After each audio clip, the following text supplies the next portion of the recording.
Hey, it's JC14241 once again with another album review, and today we're going to be talking about the new album from Sum 41, which is Order and Decline. The last album they released was 13 Voices back in 2016, and that came out around the same time as Green Day, Blink-182, and Brand New's albums. While I'm not familiar with Brand New, I do know very well of Green Day, of course, and then a little of Blink-182, whom I found because of Owl City's collaboration.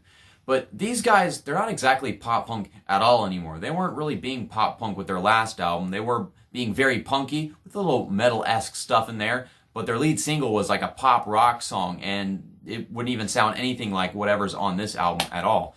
So that album, they felt like they were a bit stale and rusty because they hadn't released something in quite a while, but this one was definitely refreshing from the lead single all the way down to the deep cuts on this one. Track 1 is Turning Away, and it starts off with this beautiful piano melody, and it's got some really soft vocals, and then it's accompanied by this really slow guitar that has a tremolo effect on it, and I never would have expected that. I haven't heard it in quite a long time with any artist that I listen to. I don't know, like maybe Tool released a song on their new album having tremolo effect, because I don't think they've ever used it. I think the only songs I can name that actually have a tremolo effect to memory are Polyamorous by Breaking Benjamin, and then Make It Stop by Rise Against, or September's Children, whatever you want to call it. And then, of course, Boulevard of Broken Dreams. And you can use it in different ways, but right here, just kind of throw it in there, and it's an interesting effect.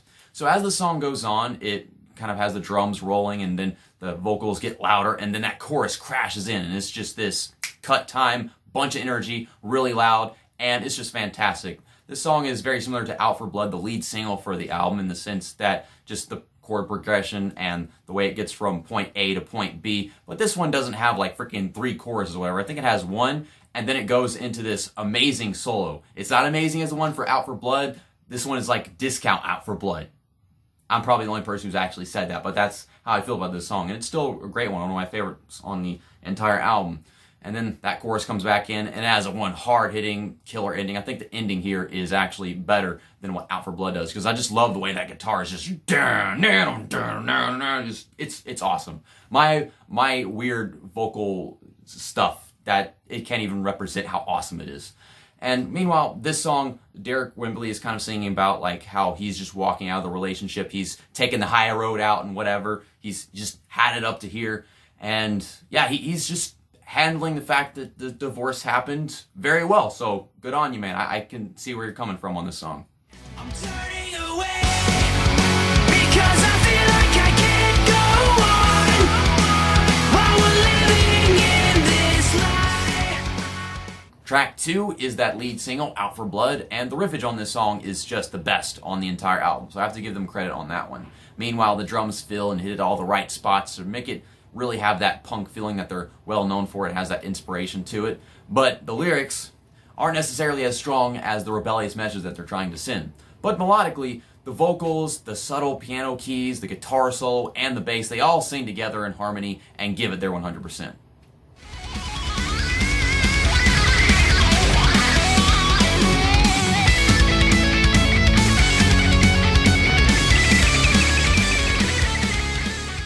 New Generation is the 3rd track on this album, and here the verses are kind of basic all around, if you ask me, but the hook is very nice, and I really admire that sassy attitude that this song has to it. But it just keeps getting better, though. That bridge comes around, and it is such a jazzy bop. It's got this phenomenal scream at the end, and performance-wise, they really fill it up on the energy part. But this song has the same theme as the album in mind, Order and Decline. It's like the album title is in the lyrics somewhere in the song early on, and it's kind of similar to Order and Decline, or another single that they had, 45, A Matter of Time, because this song, it's about societal evolution and a change in tolerance for disappointing leadership, but this one's not, rubbing the envelope in your face like 45. Instead, it's just kind of pushing it and like, do what you will with our very intense opinion. Confrontation across this nation, a new sensation, tell me who's to blame.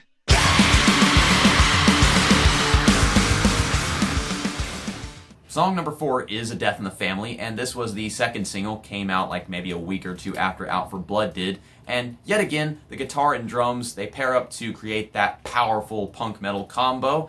Now, the chorus seems to be lacking in vocal energy, if you ask me. It comes up a bit short, but they still have a really cool melody that I like, with this message of someone's guilt finding them and taking them down, which is perfect for that haunting and evil vibe that this song goes for in its sound.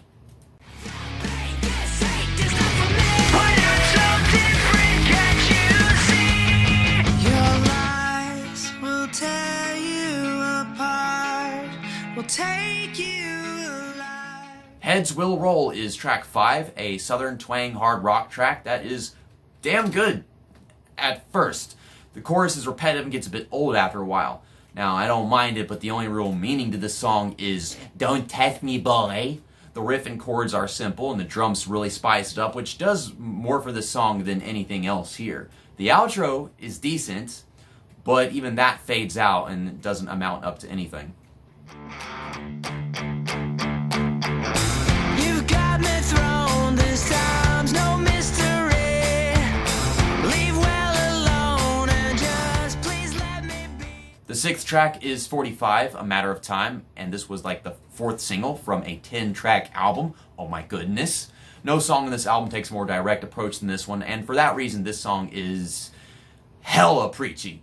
The approach takes a toll on the lyrical quality, which is saved by being catchy. If dance metal is a thing, then here you go. That's what this song winds up feeling like, probably just because of the percussion style here. And if there's anything else I could probably compare this song to, it reminds me a lot of a song called No More Sorrow by Linkin Park from their album Minutes to Midnight. And a lot of people have been saying they sound like Linkin Park. I haven't really heard that through the entire freaking album, except for like in this song and maybe in like their slower and more mellow moments.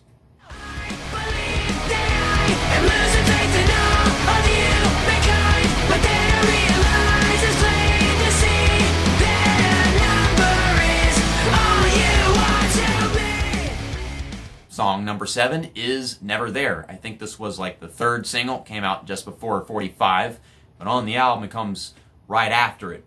But let me get this straight. At first, with track 6 it was fuck Trump, and Derek is like, I never knew my father, so therefore sad random acoustic song.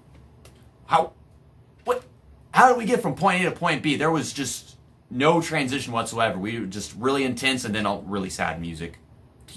But yeah, this has some acoustic piano to start off the song, and then eventually it really adds on the drums, some more strings, guitars, and a lot of vocal passion. It's off to a rainy start, but it really gets to this high energy level.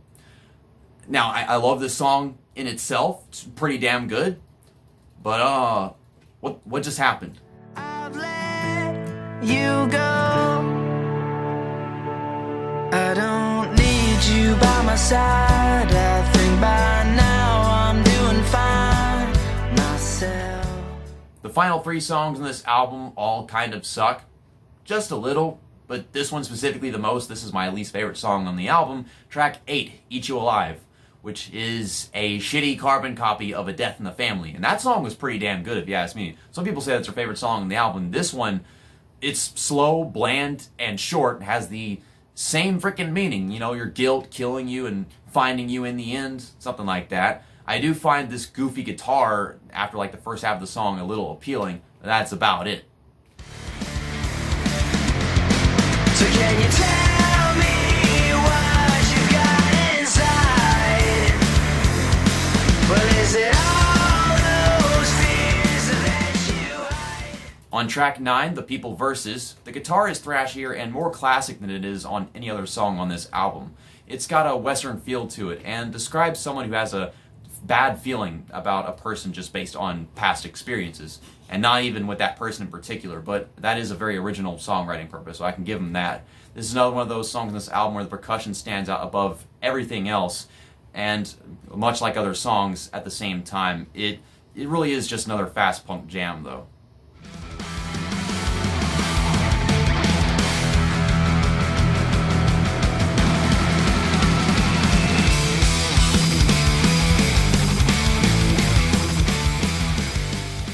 The final song on this album is Catching Fire. as opposed to The Hunger Games and Mockingjay. I don't know why that had to be the first thing I thought of whenever I saw that the song had the same name as the second book in that series. But yes, and I have read the book series. It's really good. But this is a soft rock track with gorgeous choice instrumentation, if I do say so myself. It's very ambient, and the band unites in a completely different way than they ever have before here. But at the same time, there's this distortion on the vocal recording half the freaking time that's very cliche and unnecessary. No one says I'm getting serenaded by a McDonald's drive-through voice box, and I can hear it echoing in distance, and it's very romantic. No. I don't know why the people keep on doing that. It just make it sound like it's a phone call or something, and then making it echo whenever it could have been clear and echo and been just as good, if not better. But yes, this is Derek finally saying that he's not officially moved on from his loss, but he has found himself through it. And I'm guessing that's just based on, the situation with Avril Lavigne. Maybe it's someone else, but yeah, I guess I can understand that feeling very well, and it's a good closer for the album. So, yeah, that's it. We've talked about all the tracks on this album. My final score is an 82%, which, upon like the school grading scale, which is where I base these freaking scores off of, whenever I was in high school, like this would have been like a C+, like a really high C. So a C is like okay, and a B is good, and then an A is great. So with this being a C+, it's almost good, but it's still okay. I think for the most part, it's just because the album starts to fall off in the last 3 or 4 tracks. But still, this album, it completely clears 13 Voices. I love this album so much more. I didn't even want to listen to 13 Voices after I listened to it the first time. But yeah, this one I would still probably come back to at the end of the year to say, like, we had some great albums in 2019. So thanks for watching and listening to me talk about all the songs individually on this album. Sum 41 coming back really strong in 2019. Some of these songs would sound really good live. So if you had a chance to see Sum 41 live, check them out, guys. See you next time. That's that. And album review over.